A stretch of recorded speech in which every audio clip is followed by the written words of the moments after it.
So I will continue on the subject that Gilles presented this morning, which is the finiteness theorem, and make some kind of preparation discussion so that he will be excuse me, will be able to prove the compactness theorem that we have.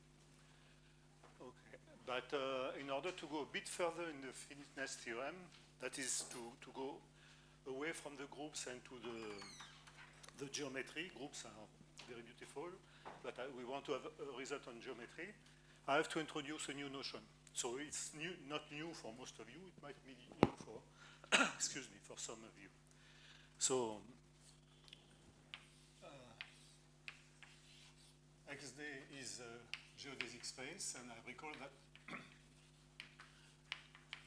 a metric space. And I recall that Gilles and I always consider proper spaces. And I will draw my favorite picture. So if we take 3 points, we get a triangle, right? Because between the 2 points, there is a geodesic. There might be several triangles, but it's not a problem. With a length of sides, which I call gamma for this one, beta for this one, and alpha for this one. And as I did last time, I will draw here the comparison triangle in the Euclidean space. So this is a triangle delta included in X, and this is going to be in a minute a triangle delta bar included in R2, as we did last time. And of course the vertices I call A bar, B bar, and C bar. And I recall that these sides have the same length. Right.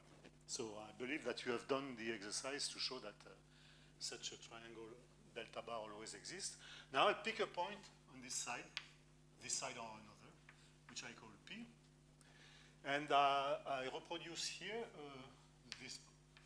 the division. So this point divides BC in some ratio, and I pick a point here, P bar, which divides the side B bar, C bar in the same ratio, like 1/2, 1/3, T, whatever. And we'll say that the space XD, the metric space XD, is cat0, CAT, if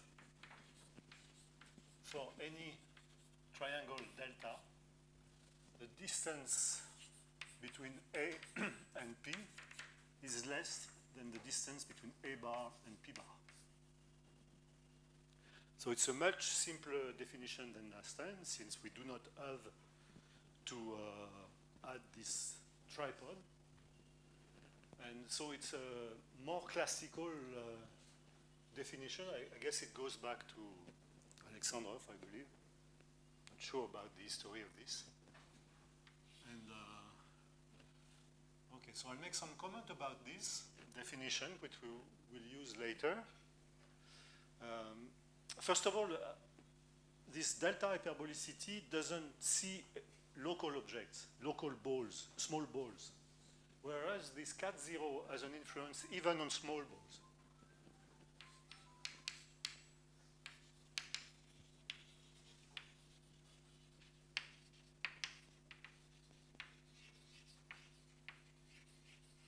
What I mean is that the local compacity does not imply this in general, whereas the local compacity usually implies that space is delta hyperbolic at small scale. Right. So there are some properties which I want to describe. So I leave as an exercise to prove that cat0 spaces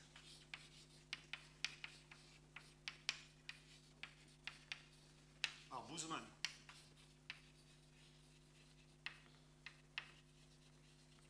But the converse is wrong.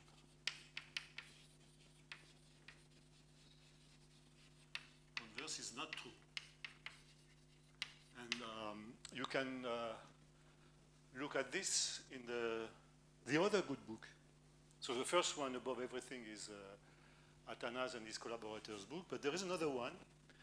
So it's Bryson Effliger.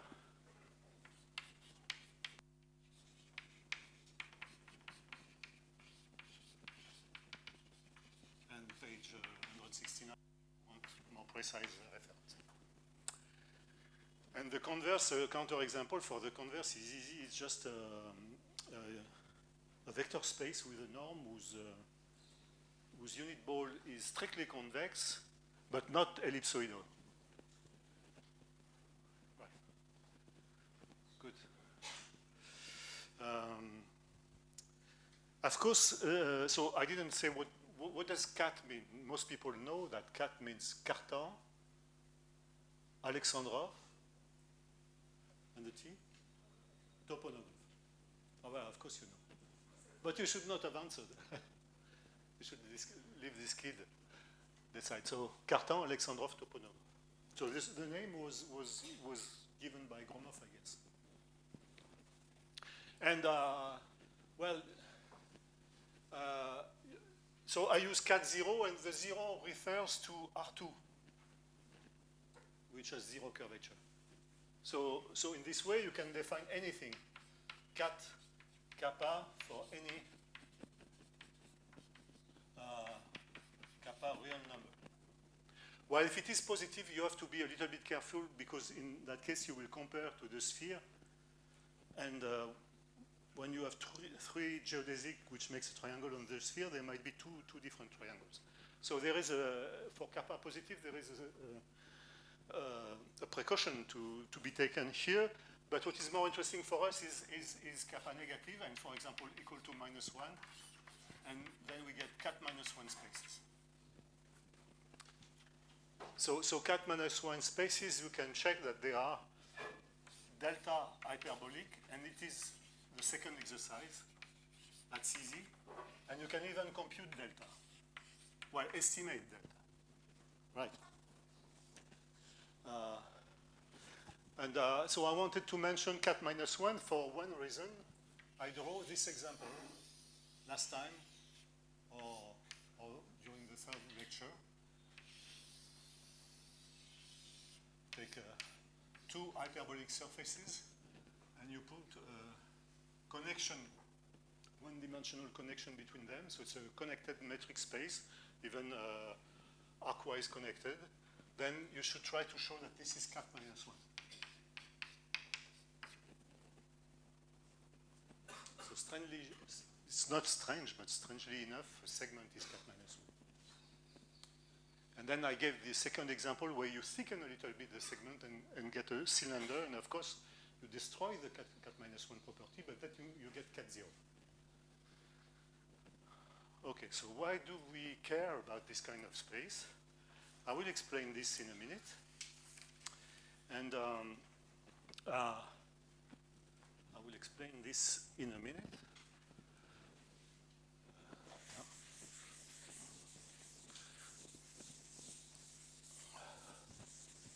These exercises are interesting to do.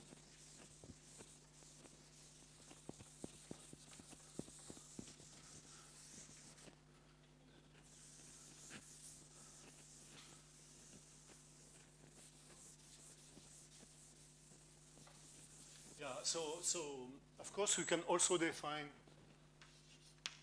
the notion of locally cat 0. And you know how to define it. For x, each x in x, there exists a neighborhood u of x such that the property is true, the property is satisfied,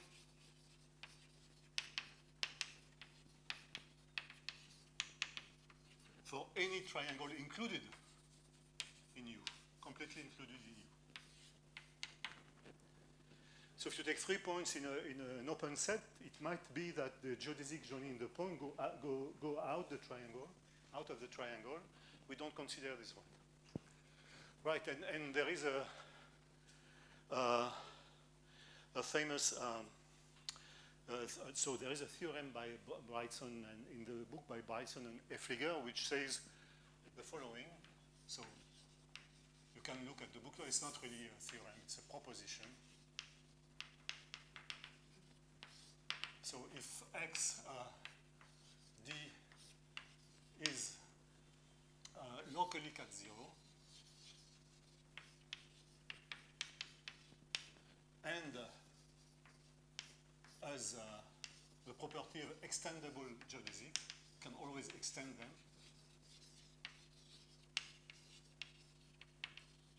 Then X as a universal cover, where you can pull back the distance, and it is cat 0 and geodesically complete.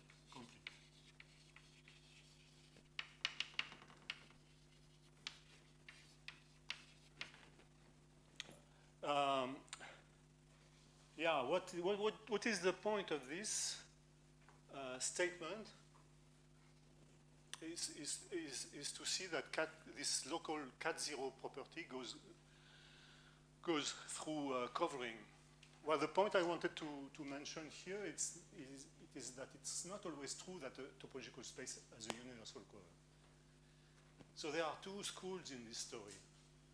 People who are using categories to define universal cover, and people who say that this category stuff doesn't work. So we have to assume that we are looking for a cover which is simply connected. I belong to the second kind. So for me, a universal cover is just a simply connected manifold which covers the space you are working with. So one is simply connected, but even more. So let me finish my story about the existence of universal cover. So the topological space which admit a universal cover should have some properties, and this you will find in all book. I don't want to even give the names of these properties because I will have to define them. Right. But one property which is very strong here is property of this space X tilde, the universal cover of X. And you remember for Boosman spaces, I defined this dilation, the thing which I call dilation, which was indeed a contraction, right? Since X tilde, which is cat 0, it is Boosman, and hence there is a contraction in the whole space. That is, if you fix a point, you can have any other point y. You draw the unique geodesic between X and Y, since the space is Boosman, there is a unique geodesic, and you define a family of contractions. So I think I called it like this, Y. So C of Y was just geodesic, C of Y of T. Right? A continuous family of contractions which contract the space to a point. Right? So it's a topological property, but which here has a strong, we can see strongly because we have an explicit contraction, and so this says that the space is said to be contractible. So cat 0 spaces are contractible if they have this property of extension of geodesic, which I always assume here. Right? And contractible space, contractible universal cover is much stronger than just simply connected universal cover, and that will come later in the story. This is not the reason why we consider this locally cat 0 spaces. The reason is just aesthetic, and I will explain later. But let me state one first result.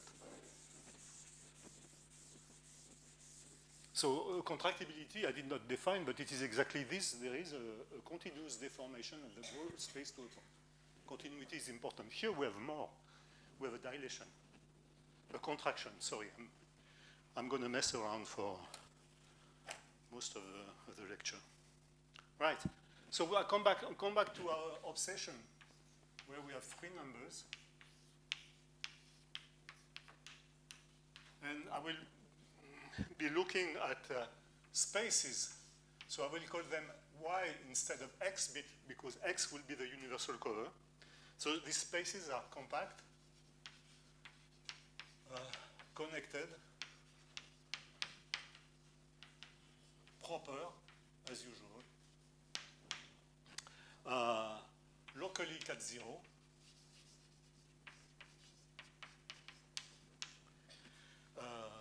with diameter less than d, and the universal cover, y tilde, which I call x. So maybe I should put, it's a bit annoying. Well, is endowed with a distance, which is the pullback distance, which you can define through the covering more precisely. And we assume it to be delta hyperbolic and with entropy less than h. This is a situation that we have been studying since the beginning. And so okay, there is no notion of local, well, we could define a notion of delta hyperbolicity, but we need the delta hyperbolicity on the universal cover. And if we can define a notion of locally Boozman, just look at geodesic in an open set. But it's not clear for us at the moment that locally Boozman would imply Boozman on the universal cover, whereas here we have it thanks to the previous result. So it's just because we didn't want to say the universal cover is delta hyperbolic and Boozman that we introduced this cat 0. So it's just aesthetic condition. The dream would be to define everything on Y.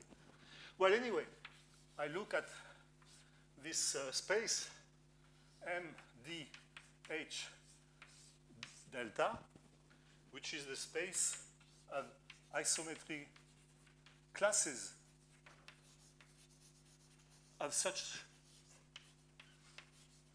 Y's.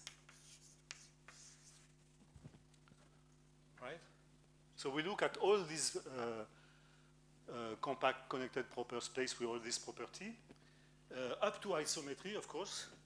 And then the theorem, which is just a rephrasing of what Gilles said this morning, is that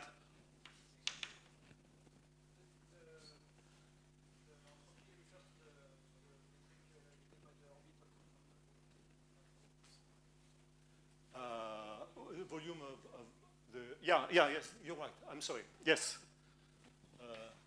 The measure is always the same, mu x of gamma, but what is gamma here? Good question, thank you, Louis. So indeed, so his question is the following: entropy is defined by measure of ball of radius r, and we look at the growth. But what is the measure? So I say the measure is mu x gamma. But then you ask the question, what is gamma? So I'm taking the universal cover. So gamma is the fundamental group of Y. I'm not being careful, I'm not putting the reference point for the fundamental group, but that's okay. Right? Okay, so I'm working with groups which are fundamental groups. This was mentioned this morning by Gilles. Thank you, Louis. Right? And so what did I want to say? Well, up to isomorphism of groups, then there are there is a finite number, a finite number of fundamental group in this class.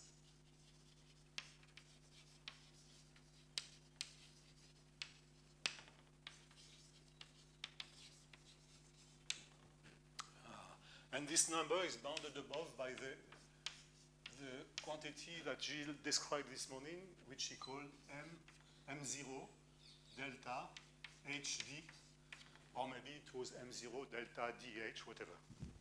Right? So this is what he said at the end of his lecture this morning. The second point, which is a little bit of information more, is that up to homotopy equivalence,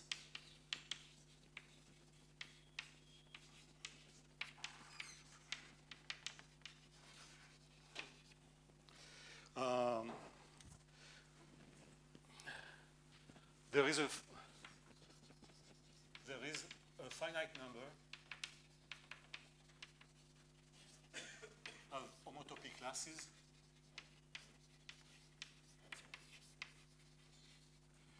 of elements in this space,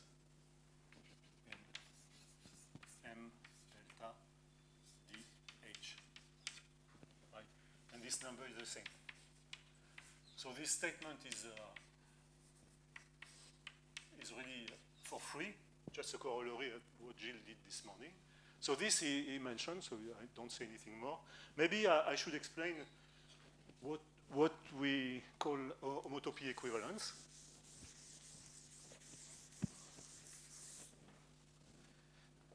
So if you take two, say compact spaces to make it simple.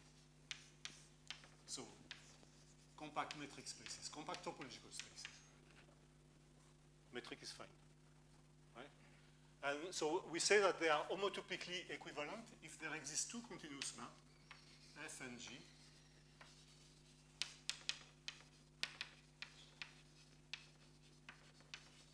so that G composed with F is homotopic to the identity of Y1. So this sign here for this blackboard means homotopic.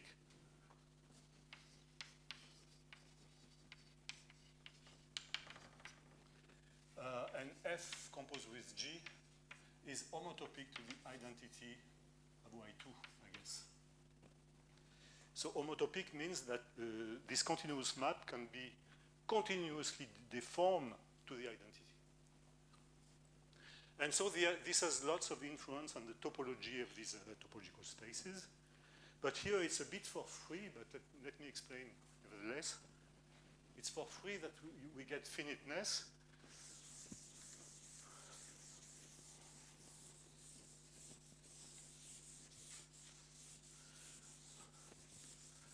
So for free, yeah, if you know a little bit of algebraic topology, so if Y1 and Y2 of contractible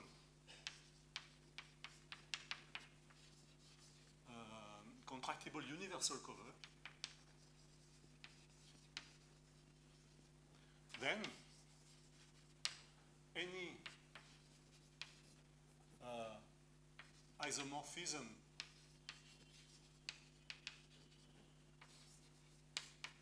between their fundamental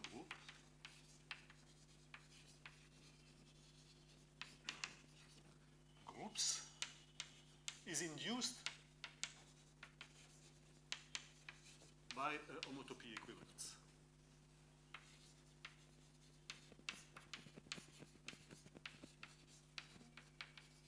So this is not an easy theorem, it's not too complicated either, but you have to look in books. If you want to learn this, you have to look in books in algebraic topology, like a book by Spanier, where he does this. So what I'm saying is that having this kind of topological property, usually it's difficult to get, but if there is a contractible universal cover, you get it for free as soon as the fundamental groups are isomorphic. So if the fundamental groups are isomorphic, you can show that you can construct F and G like this. And if you have F and G, then you know that if you have a map, a continuous map between two topological spaces, this induces a map between the fundamental groups. And because of this, it's not difficult that it induces an isomorphism between the fundamental groups, right? Okay. So the converse goes through the fact that we are working here with spaces which are locally cat zero, hence the universal cover are contractible, as I mentioned before. Okay, so this theorem is just a quasi-rephrasing of what Gilles explained this morning, but we start to think to topology. And for example, what would be next step? Next step would be homeomorphism. Can we classify them up to homeomorphism? Well, certainly not in full generality. We would have to add some more hypotheses. So the answer is we don't know at the moment. but this makes sense. For example, there is a beautiful result which says that if you take manifolds here, which are strictly negatively curved in the English sense, strict negative, not in the French sense, which are negatively curved, and if their dimension is greater than, I'm not sure I remember, 6 or 7, then any homotopy equivalences is homotopic to a homeomorphism, which is a much stronger conclusion on the spaces. Okay. But we are not at this stage. We just have delta hyperbolic, cat 0, so it's very difficult at the moment, maybe with cat 1 minus 1, but I'm not sure. But this is a first step towards topological classification. Gilles, probably tomorrow, will give one case where we can conclude. All right. What else? I'm done with this. Right? I said everything. Good. So I said that the theorem is probably true with locally Boozman instead of locally cat 0. But it is a refinement just for our pleasure, so probably very soon we'll have a proof and we'll put this in the paper. It's no big deal for you. You should not worry about this.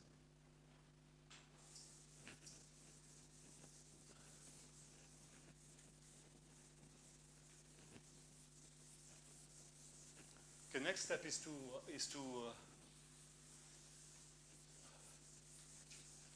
try to move towards compactness theorem, which is another point of view.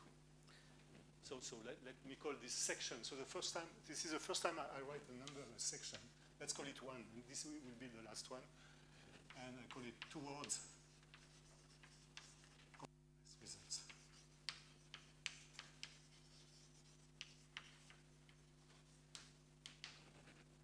So compactness result is of a different flavor.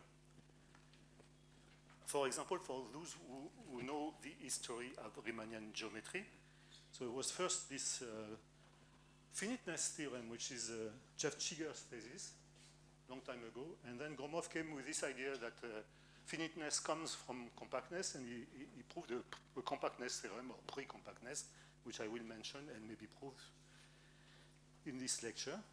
And so we first had a finiteness theorem, so now we move to compactness, the same way.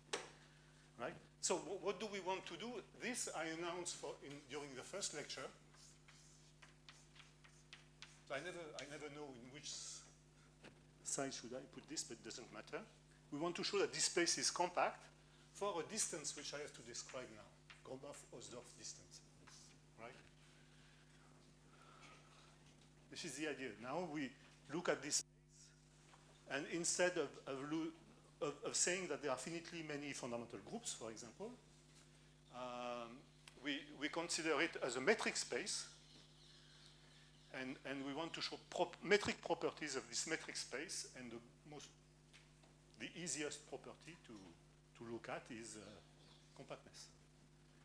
Easiest, I don't know. The first one you think of. Right.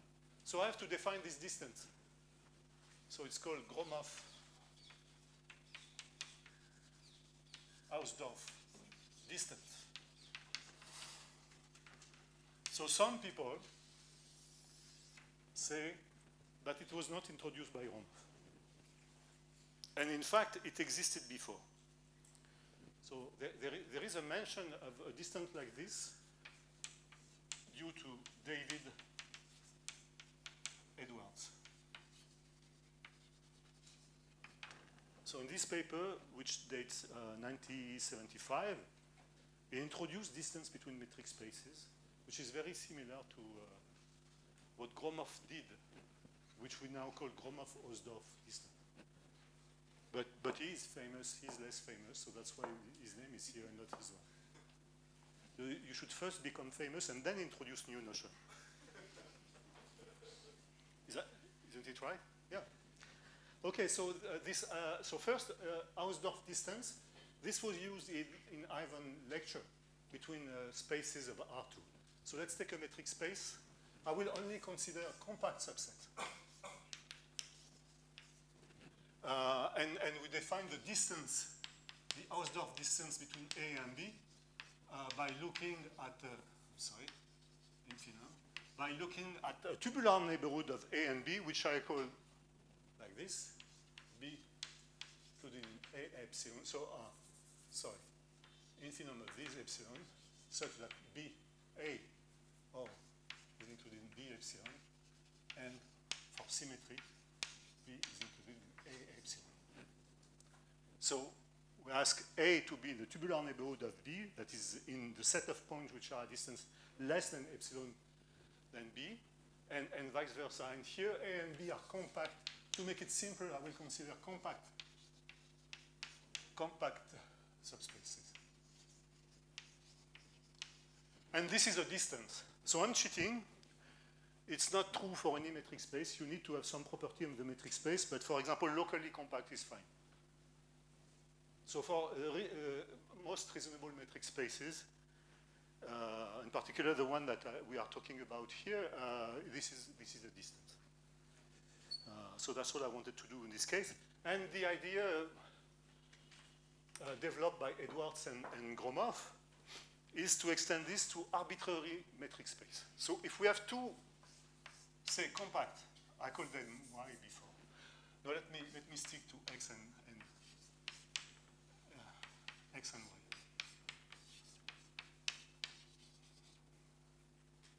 Compact metric spaces. So this could be defined even if the metric spaces are not compact, but for the sake of simplicity, I'll stick to compact metric spaces. How could we define could we define the so-called Gromov-Hausdorff distance? So it's a typical invariant a la Gromov.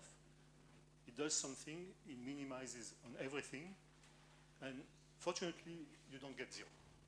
So the thing is that you will be taking a third metric spaces, Z, and you're looking at isometric embedding of X into Z. So distance Z of Ix prime is equal to distance X of Xx prime.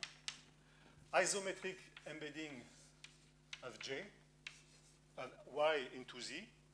And then the two metric spaces are placed in the same metric space.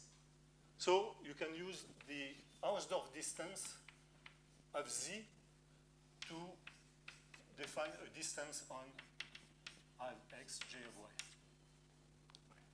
Y, as before. So looking at tubular neighborhood in the fixed set Z. And then you take the infimum of this for all choice of Z, Y, and J, and call it the Hausdorff distance of X and Y. So I don't mention the distance in this formula, but of course you're thinking of X and Y metric spaces, Z2, and yeah, okay, would be too complicated. So as I said, it's a typical invariant a la Gromov, that is, you minimize on everything. And the exercise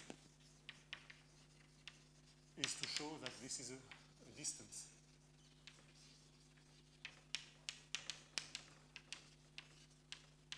Well, what do I mean? I mean that if this is zero, the spaces are isometric, so it is a distance on the isometry classes.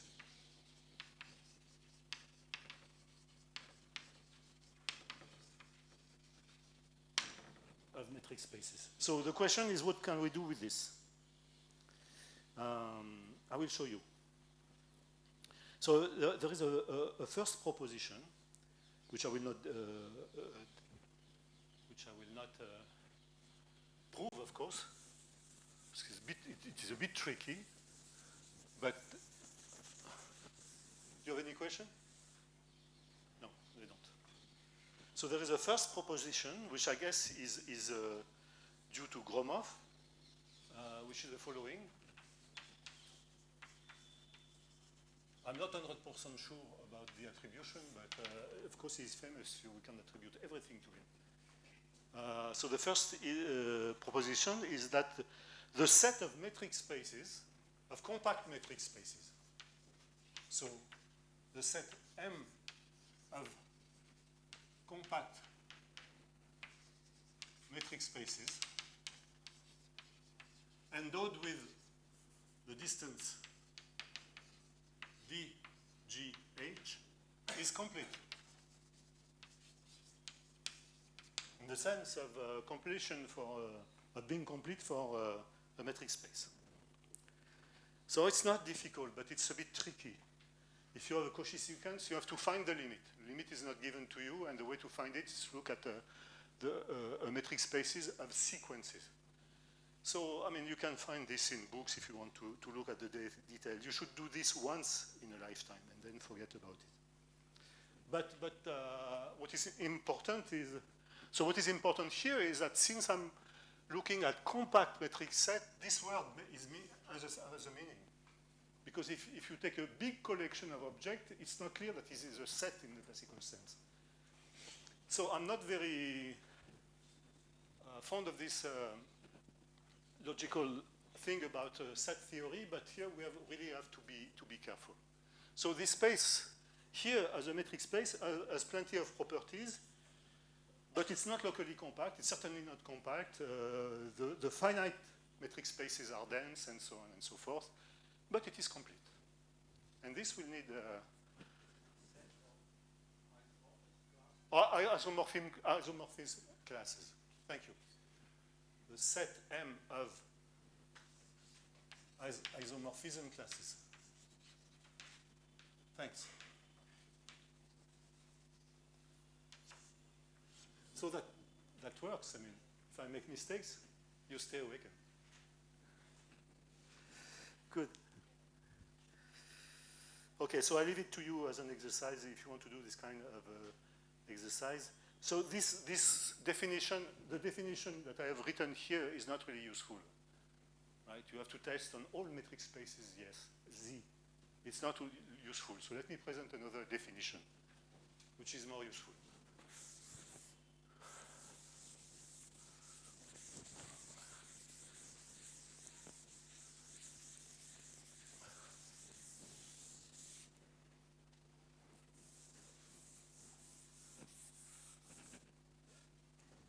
And this is here that there is a variation between Gromov and David Edwards, right? And so we'll define the notion of epsilon approximation.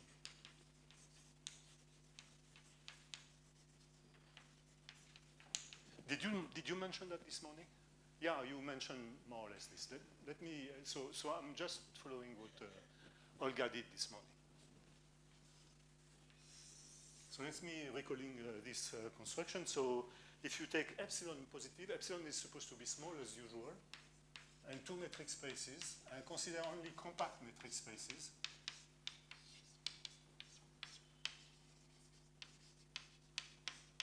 And so an epsilon approximation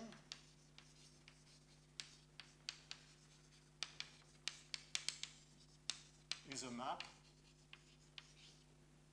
f from x to y, so that the distance f of x prime minus, so the distance in y minus the distance in x of xx prime is less than epsilon, and f of x, so if we take the tubular neighborhood of radius epsilon, then it is equal to y. That is, any point in y is at distance less than epsilon of the image of a point in X. And yeah, and okay. So it's not difficult to see. So we'll define a modified Gromov-Hausdorff distance between x and y with their distances is a minimum of the epsilon such that there exists an epsilon approximation f to y and an epsilon approximation y to x.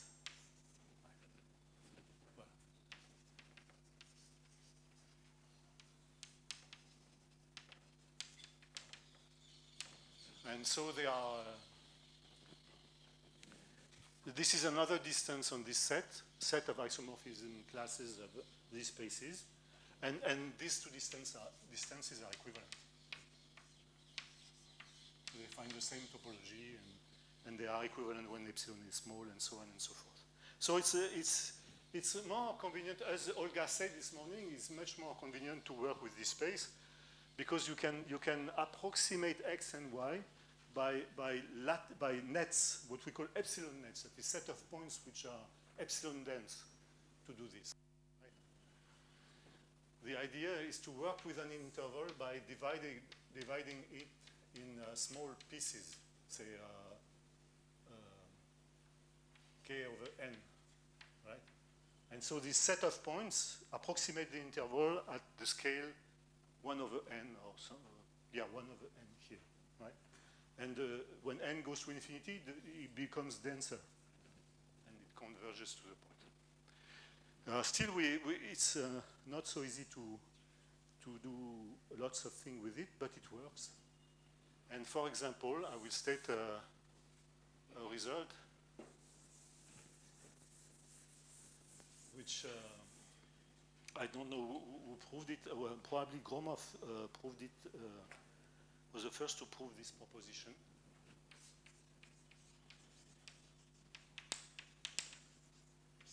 So the first time it appeared, I think it is in a book which was written after a course that Gromov gave in Paris when he arrived.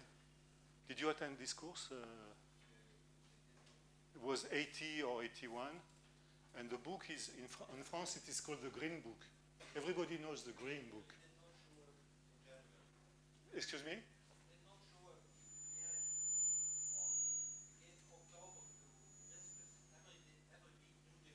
Yes, yeah. Then it did not show up in January. Yes. First term, second term. Somebody asked him, why did you not come? And he said, but I could prove the theorem. Okay. So following a course by Gromov is quite something. And anyway, so this is written in this book, which has been extended and translated. So the first book I mentioned is in French, but now it has been extended and written in English. And if I remember well, it's called Riemannian and non-Riemannian metric spaces, or something which is close to that, right? This is it? You have read completely the book? No. 300 pages? Ah, you have the book. I have plenty of books which I have not read too. Yes. So this result is very interesting, and you'll understand very quickly why. So we take a diameter d positive, and we assume that we have a function from the interval 0, 1, open, to the natural numbers, right? And we denote by m of d n. N is this function, d is this number. The set of isometric classes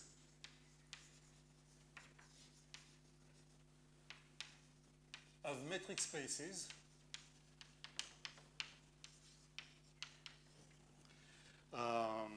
so a lot of compact metric spaces. Let me fix this. Compact metric spaces satisfying one and two. So this is my set. And of course, I have to say what 1 and 2 are. So 1 is that the compact metric space of diameter less than d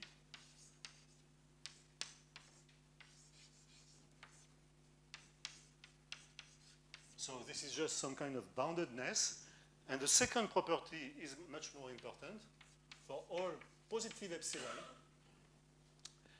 there exists z, an epsilon net. I will explain a finite epsilon net with cardinality of z is bounded above uniformly on this space by a number which is given by this function.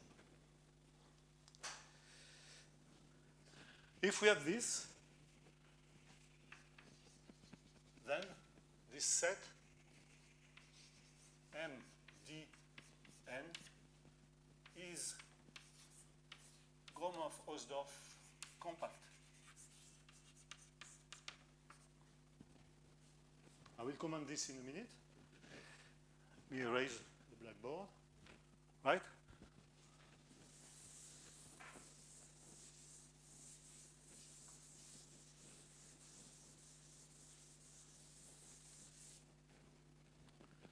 So what is an epsilon net?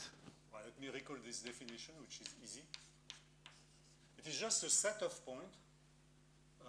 It's what we call a cover last time. So it's a finite set of points, Z1, Zk, such that the ball around Zi and of radius epsilon covers X. Right? So it is a covering of the space X, right? And we are looking for the one with the smallest amount of points, smallest amount of balls. So 2 days ago, 2 days ago, I used this notation. It's you? Ah, no, I'm sorry. 2 days ago, I used this notation, cover. It was cover gamma, but this is it. And then we'll use packing, right? So we're asking all sets to be covered by a finite number of ball of radius epsilon for each epsilon, but this number should not depend on the set. It should be bounded by some kind of universal function. Right? It's very important. Okay. So there is another option with this statement, would be to forget about this. Then what we would get is pre-compactness. Let me write in pre-compactness. If we remove one from this definition, we get pre-compactness. So what is pre-compactness? Okay. There are two definitions, but they are the same for metric spaces. So let me say the easiest one. The closure is compact. Okay. But this, I wanted to mention this name because Gilles will need it for tomorrow. The closure in this space. In this big space. I'm sorry. Okay. I'm not clear. I'm happy to see that you can correct me. So let me say that. Take a subspace of this space such that they satisfy this. No, maybe not this space. Take a subspace of the space of metrics, isometric classes of compact metric spaces, which satisfy that just two. Then it is pre-compact. That is the closure in the space of all compact metric spaces and so on and so forth is compact. Right? So here this assumption will ensure compactness. Right? So of course I will not prove this. It's a bit messy. And there is a paper where you can look at the proof, and it was written by Kenji Fukaya.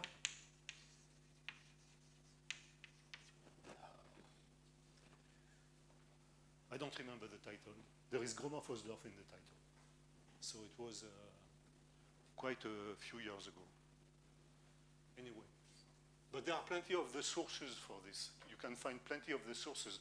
But I tried yesterday to look at all the possible things that I could find on the internet, and it was not clear, it was a bit messy. And so I think Fukaya wrote is better for writing these kind of things. Okay. And I will finish in the last 10 minutes by the main result that we want to discuss. So this theorem, which is called Gromov pre-compactness.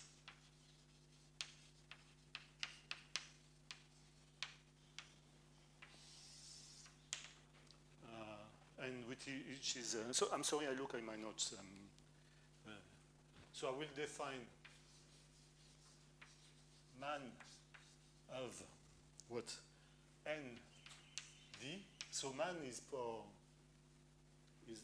not man and woman is just for manifold.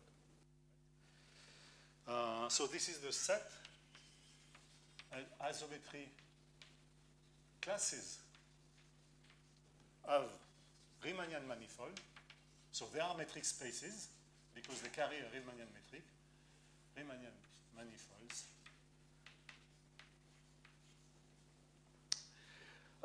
Such that the Ricci curvature, so n-dimensional Riemannian manifold M, which are n-dimensional, such that the Ricci curvature is bounded below, as was mentioned in Soma's lecture.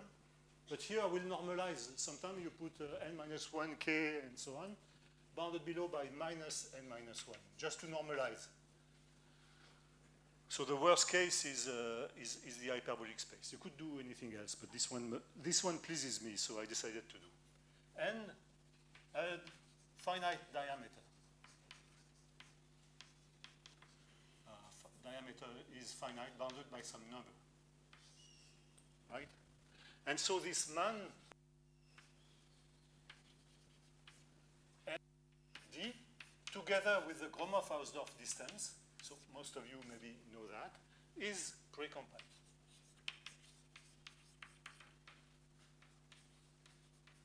So it sits, so the manifolds are compact, of course, but they have finite diameter, so that's, but let me just insist on this fact.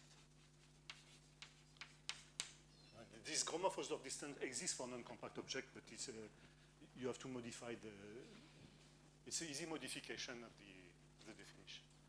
So this space sits in the space of metric spaces, that I'm studying, compact submetric spaces that I'm studying before. So it sits in a big space. What we are saying here is that it is pre-compact, but not a priori not compact, and that we understand. It's not closed. If you have a sequence of manifold which converge for the Gromov-Hausdorff distance, the limit might not be a manifold. So I leave to you to draw a picture to understand this. Because if I try, I can try. Yes, it's not complicated. I start with this, a tree, and I thicken the tree in R3, right?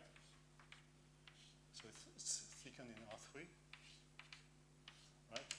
And I let the size of the thickening go to 0. So the object that we have in R3, which is a manifold, converge to this. I'm not saying that the Ricci curvature is bounded below in this example. You can find example with bounded or below, but just to show you that the sequence of manifold may converge to something which is not a manifold. Then the conclusion is that this is not closed in the space of metric. So if it's not closed, we cannot say compact, right? But and then the rest, the closure is another story, a very interesting story too. Well, a very interesting story. I don't know if this one is that. Okay, so what do we have to do? Diameter we have. I want to apply this result. I want to apply the same technique than this result. So diameter we have. So we have to do this. We cannot conclude compactness because limit of Riemannian manifold are not Riemannian manifold, but we can certainly conclude pre-compactness with this. So let me finish on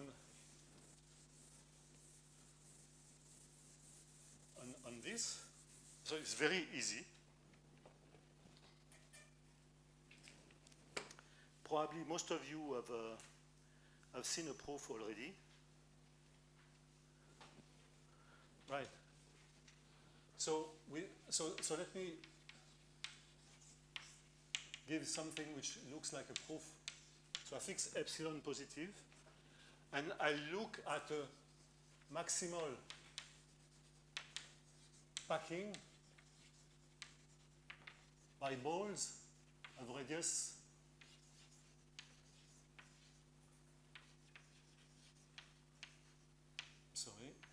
epsilon over 2.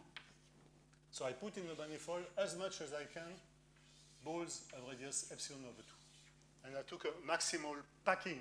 Packing are very important, right? I call Z the set of centers.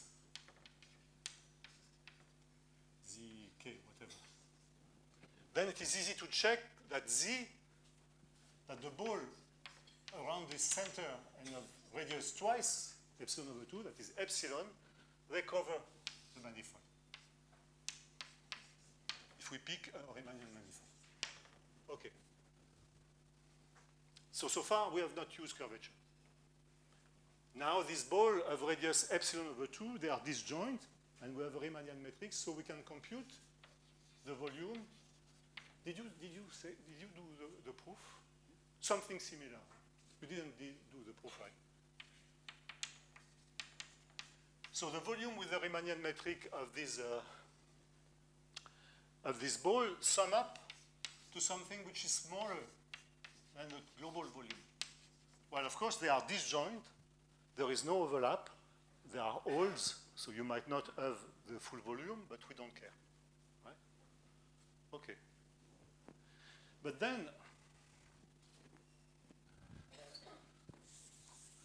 then we can do the following. So cardinality of Z times the infimum of the volume ball of radius P in M, or maybe I should call it M in M, of radius epsilon over 2. So if I look at the volume of a ball centered at some point P and radius epsilon over 2, this is a continuous function of the manifold. So it has a minimum, and the minimum is achieved because the manifold is compact. So it has a mean here, and this mean appears here, right?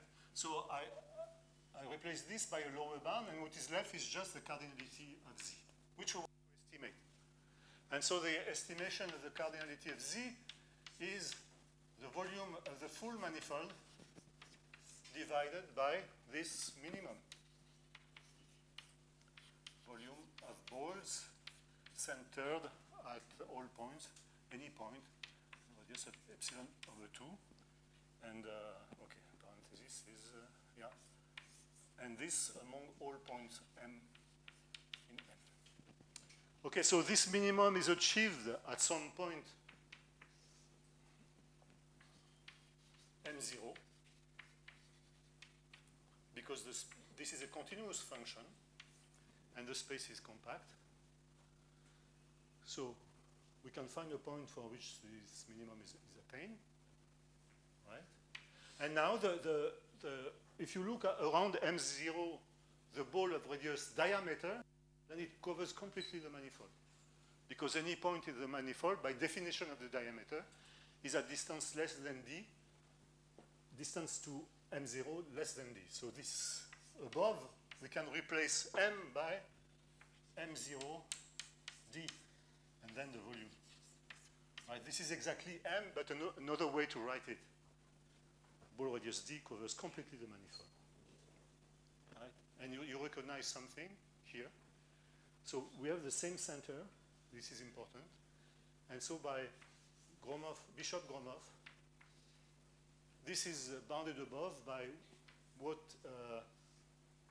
Soma called in his lecture V minus 1 D divided by V minus 1 epsilon over 2. So this is, you can compare to the hyperbolic space, and there are universal, there is some kind of universal function to which you can apply, for which you can compute this ratio. And this is universal except for D and epsilon. And you get a formula, D is fixed, which depends only on epsilon, and which is uniform. So why did I was able to do that? Because we have this assumption that Ricci curvature is greater than minus n minus 1. And this, essentially, this is the Ricci curvature of the hyperbolic space. So we apply Bishop-Gromov. That's where I wanted to come. This Bishop-Gromov is fundamental. So we have this function n of epsilon here. And so by the previous theorem, the space is precompact. So this Bishop-Gromov is, I was about to paraphrase, what's his name? Neil Armstrong, when he went to the moon, he was working. So this is a small step for computation, but it's a big step for maybe not humanhood, but geometry. Right? This is This is amazing because just with this idea of comparing ratios instead of just volume of ball, you get plenty of results, and this is one of them. Right. So, and I finish by, okay, so, and then I have one last sentence. So I finish by stating the theorem that Gilles will prove tomorrow, which is, so the space at the beginning was called M. I don't know, I have two ways of writing M. Maybe this one is better, delta H D, endowed with Gromov-Roche dot distance is compact. So you know what it means. It means that we have to show that it is somehow closed or complete and relatively compact and pre-compact. But I leave this to Gilles to prove. Right. So we have showed. I've tried to show, well, with Gilles, we have tried to show an overview of what we can do with the least amount of technology. So maybe you won't remember the proofs, you can forget about them, but you should keep a general picture in mind, and the picture of the proof which are very elementary. There is, so we have been talking about geometry and algebra, and there is one aspect which is missing, which probably will not be working on, which is the analysis. On this space, you can sometimes do some analysis. Spectrum of the Laplacian could be defined even though there is no Laplacian. So probably there are some interesting thing to study in this direction. And this is my last course, so I was happy to talk in front of you. You have been nice people with me, all of you, so I thank you very much.